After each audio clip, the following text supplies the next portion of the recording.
Notaðu tippið 1x2 við tippum.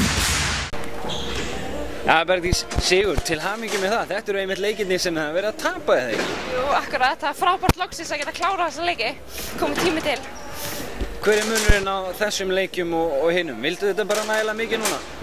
Við bara hefum ekki verið að spila nógu góða vörn bara alla leikina. Við erum búin að fókusa mjög mikið á vörninu núna. Við loksins small þetta saman þótt að köflum vorum við ekkert að spila góða vörn. Svo þjálfarinn bara kikka okkur í leikliðum bara að spila góða vörn.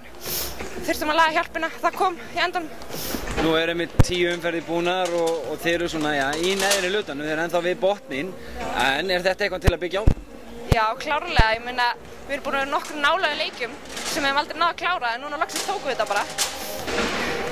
Og þá eru einhverjar 18 umferðir eftir, þannig að þið nóg inni þá væntanlega? Já, algjörlega. Við erum bara komin á sigurbraut núna, vonandi. Glæsilegt, til hamingju með þetta. Takk fyrir það.